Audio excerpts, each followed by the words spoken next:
Assalamualaikum warahmatullahi wabarakatuh. Good afternoon, my name is Nurul Mufarida, kelas 6 PBIB. Hari ini saya akan menjawab uraian 3 topik tentang komponen pengajaran bahasa, sumbangan psikolinguistik dalam pengembangan metode pengajaran bahasa, serta sumbangan pada keterampilan berbahasa. Oke, yang pertama saya akan menjawab tentang komponen pengajaran bahasa. Komponen pengajaran bahasa dibagi menjadi 5. Yang pertama, kebijakan dan tujuan. Komponen ini berkaitan dengan pertanyaan kemanakah arah tujuan pembelajaran bahasa. Unsur ini memberikan kekuatan motivasi bagi pembelajaran bahasa. Yang kedua, materi. Komponen ini berhubungan dengan komponen desain kurikulum dan pengembangan bahan pengajaran. Yang ketiga, metodologi. Komponen ini berkaitan dengan cara melaksanakan pembelajaran seperti memperhatikan komponen tipe pengajaran yang relevan dan pendekatan. Faktor keempat yaitu manusia. Faktor ini berkaitan dengan pertanyaan siapa yang terlibat dalam pembelajaran. Dalam komponen ini dibagi menjadi 2, yaitu komponen pendidikan, guru, dan komponen pembelajar. Yang kelima, evaluasi. Komponen ini berkaitan apakah tujuan pembelajaran telah tercapai. Manfaat dari komponen ini yaitu untuk memberi feedback yang penting dalam penilaian proses belajar dan untuk kepentingan administrasi lembaga penyelenggara proses pengajaran. Selanjutnya saya akan menjelaskan tentang metode alamiah dan metode respon fisik total. Metode alamiah atau natural approach yaitu metode yang didasari pada teori yang memandang bahasa sebagai alat untuk berkomunikasi, menyampaikan maksud atau makna, dan alat untuk menyampaikan pesan. Metode ini memiliki 5 asumsi dasar, antara lain hipotesis pemerolehan dan pembelajaran, hipotesis urutan alamiah, hipotesis monitor, hipotesis masukan, dan hipotesis saringan sikap. Tujuan metode alamiah agar siswa segera tuntas berbahasa dalam bahasa yang sedang dipelajari dan ditargetkan. Contoh penerapan metode alamiah sama seperti metode direct method atau metode pembelajaran langsung, di mana guru menyajikan materi pelajaran secara langsung melalui bantuan media alat berupa alat peraga. Misalkan contohnya, guru ingin mengajarkan siswa berhitung dalam bahasa Inggris, maka guru tersebut bisa menggunakan poster angka sebagai media. Guru tersebut tinggal mengarahkan siswa untuk menyimak, lalu kemudian mengarahkan siswa untuk menirukan ucapannya. Selanjutnya, metode respon fisik total. Metode respon fisik total adalah metode pembelajaran yang digunakan untuk merangsang siswa atau pelajar bahasa asing untuk mengingat kosakata melalui rangsangan gerakan. Metode ini mempunyai prinsip belajar melalui gerakan tubuh. Contoh penerapan metode fisik respon total adalah contohnya seperti ini. Misalkan guru bahasa Inggris ingin mengajarkan introduction atau cara berkenalan menggunakan bahasa Inggris kepada siswanya. Nah, agar siswanya paham terkait materi yang diajarkan, maka guru tersebut mendemonstrasikan cara berkenalan terlebih dahulu. Setelah dirasa siswa cukup paham terkait materi yang diajarkan tersebut, maka guru bisa memberi perintah kepada siswa untuk mempraktekkan cara berkenalan di depan kelas satu persatu. Baiklah, selanjutnya saya akan menjelaskan tentang macam-macam teori yang ada dalam psikolinguistik. Yang pertama, teori pemahaman.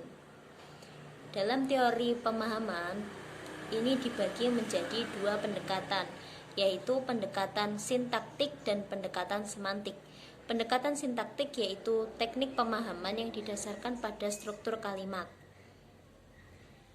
Contohnya, pemahaman ini dilakukan dengan mengenali bunyi, kata, dan wujud yang terdapat dalam kalimat untuk menangkap makna pernyataan yang terkandung dalam kalimat tersebut.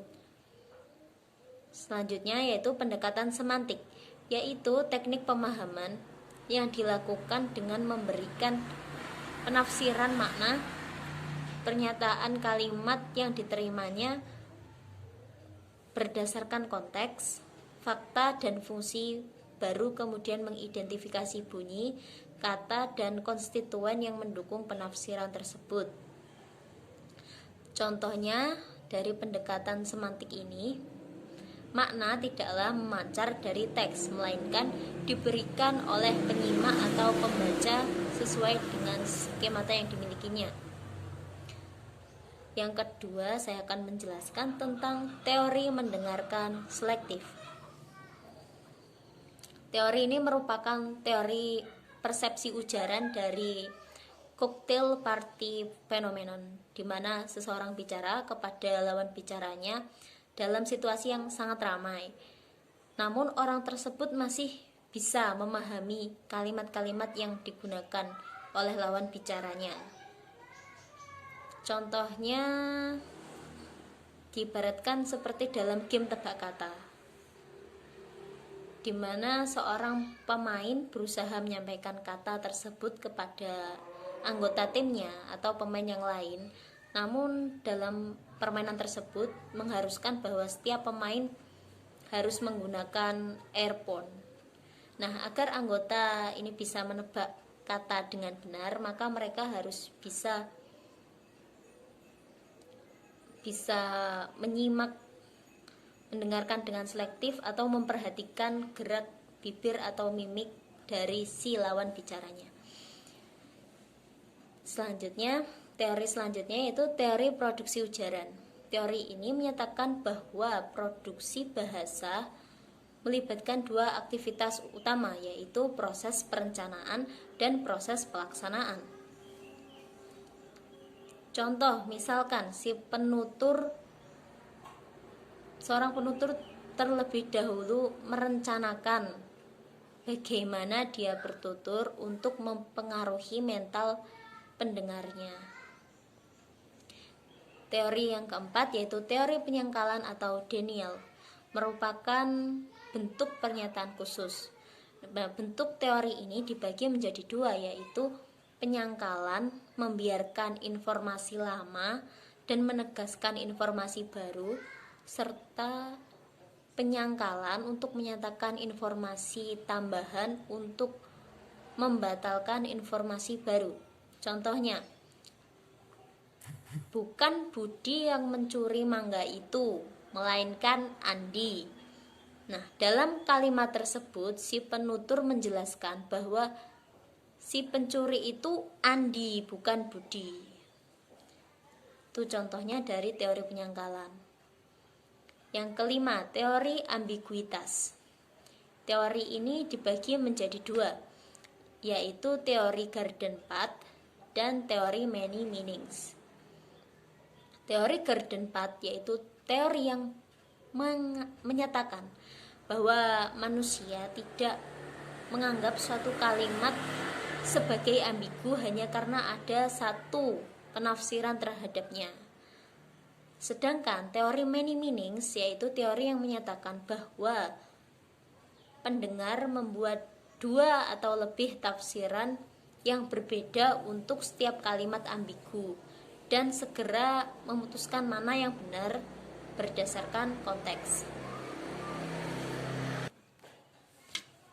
Yang keenam, teori pembeda bunyi atau yang biasa disebut features distinctive. Teori ini menyatakan bahwa setiap bunyi mempunyai sejumlah fitur sebagai pembeda bunyi. Teori tersebut bermanfaat untuk mengajarkan bunyi bahasa Indonesia. Contohnya perbedaan antara bunyi F dengan bunyi V. Dan selanjutnya, teori kontinuitas. Teori ini menyatakan bahwa penguasaan segmen bahasa berhubungan langsung dengan segmen bahasa yang sudah dikuasai. Contohnya, dalam pengajaran grammar terlebih dahulu kan siswa diajarkan struktur dasarnya seperti pengenalan noun, pronoun, adjective, adverb, dan lain-lain. Dan selanjutnya guru mengajarkan macam-macam tenses yang ada di grammar seperti simple present, simple past, dan lain-lain. Teori yang terakhir yaitu teori direktif dan komisif. Teori ini mewajibkan guru untuk mengajarkan dan mengajak pembelajar untuk memahami dan selanjutnya teori direktif dan komisif. Teori ini mewajibkan guru untuk mengajarkan dan mengajak pembelajar untuk memahami dan menggunakan kalimat-kalimat seperti kalimat meminta, melarang, menyuruh, mengizinkan sebagai tindak ujar. Dalam pengajaran bahasa seperti itu perlu dipikirkan atau tindak ujar apa yang perlu diajarkan terlebih dahulu dan tindak ujar apa yang perlu diajarkan kemudian. Contoh dari teori ini yaitu hasil penelitian dari Grimm, yaitu bahwa tindak ujar direktif sebaiknya diajarkan terlebih dahulu, setelah itu baru digunakan tindak ujar komisif. Sekian jawaban yang dapat saya sampaikan, kurang lebihnya saya mohon maaf. Wassalamualaikum warahmatullahi wabarakatuh.